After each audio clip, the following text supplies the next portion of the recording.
Hello everyone, my name is Jazz and welcome back to another episode of Words and Phrases We Often Use Incorrectly. Ang pag-uusapan po natin ngayong araw ay kadalasan nating ginagamit sa araw-araw. And alam ko po na marami ang nalilito rito, even I. Alright, so without any further ado, simulan na natin. Pag-usapan na natin kung ano nga ba ang differences ng in, on, and at. So, bago ko sila isa-isahin, alamin muna natin kung ano ba yung tatlong yan.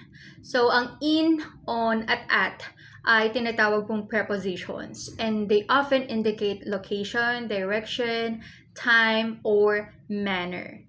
Bukod po sa in, on, at, mayroon din tayong common prepositions na ginagamit gaya ng for, with, about, between, etc. So, let's start with in. Kanina, sinabi ko na ang in, on, and at are prepositions of time and place. So, tuwing kailan ba natin gagamitin na ang in sa usaping place? In is used when we are talking about larger areas, countries, cities, provinces. Like for example, I am in Pampanga. So, we're in Pampanga. So, parang general lang siya. I am in Pampanga, pero not specific. So, another one, we can also use in for enclosed spaces. For example, I'm in a car. The files are in the folder. So, how about time? We use in when we are talking about longer periods of time. What do I mean by longer periods of time? Like for example, I was born in September. When exactly in September? Hindi siya specific. Another example, I was born in 1998. When in 1998? Again, hindi specific. So how about on? When do we use on? Okay. Number one, we use on when we are talking about surfaces. Okay? Assuming this is a table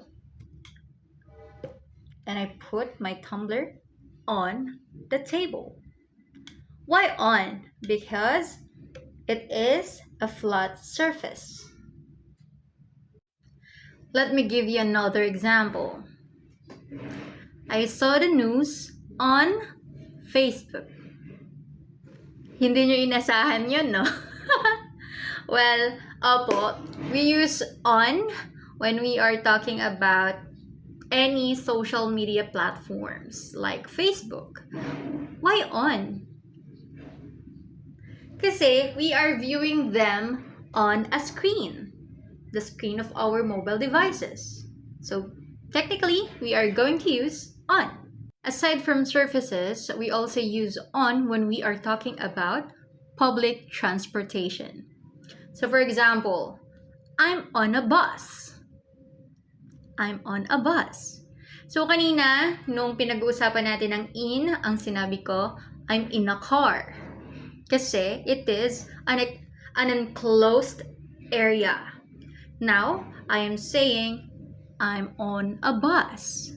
So, ginagamit din natin ang on kapag ang isang sasakyan ay pwedeng tayuan, pwede kang maglakad gaya ng eroplano. I'm on an airplane. How about tricycle? Di ba public transportation vehicle din ang tricycle? Pero, ang gagamitin po natin ay in. I am in a tricycle. Unless, nandun ka sa likuran ng driver. Ang gagamitin natin doon ay on. Basta ang tatandaan nyo lang po kapag enclosed vehicle. Kapag enclosed vehicle siya, ang gagamitin natin ay in. So tuwing kailan naman natin siya gagamitin? When we are talking about time. Kanina binigyan ko kayo ng example sa in. Yun yung I was born in September. So general lang siya, hindi siya specific. So gagamitin natin ay in.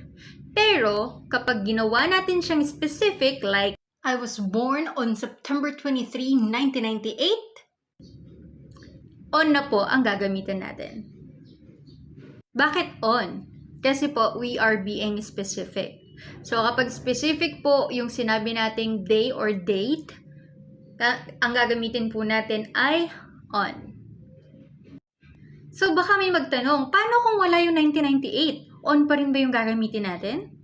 Opo, kahit September 23 lang po yung sabihin natin, as long as it is specific date, on po ang gagamitin natin. I was born on September 23.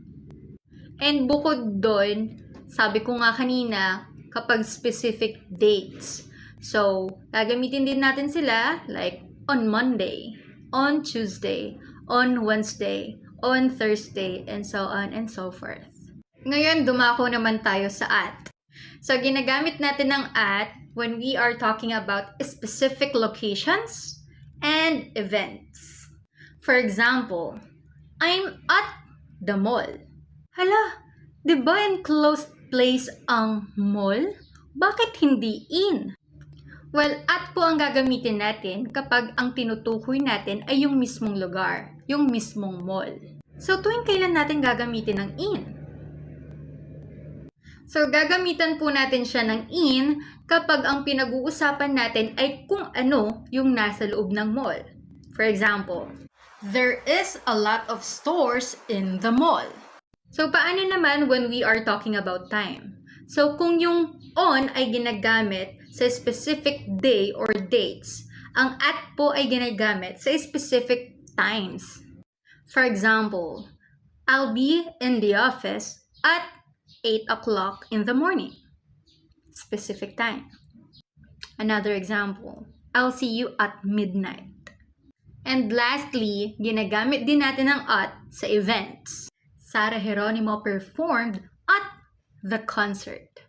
We'll be at the party on Sunday. So that's how we use at when we are talking about events. So ayun, sana naintindihan niyo po kung paano ko siya ipinaliwanag.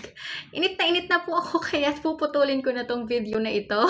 Kung meron po kayong katanungan, huwag po kayong mahihiyang magtanong sa comment section and susubukan ko pong sagutin yan ng tama. So, maliit na paalala lang po. Dahil sa sobrang init ngayon, uminom po tayo palagi ng tubig dahil alam ko na uso na naman ng heat stroke, lalo na sa ganyang kainit na panahon.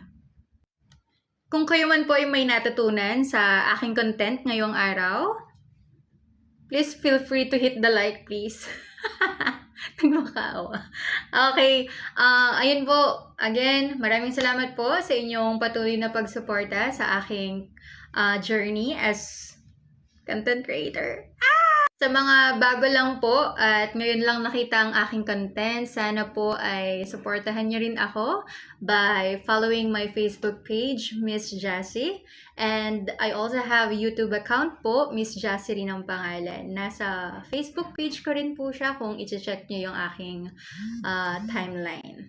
So, ayun lang. Again, this is Jazz and I'll see you in the next episode of Words and Phrases We Often Use Incorrectly. Paalam!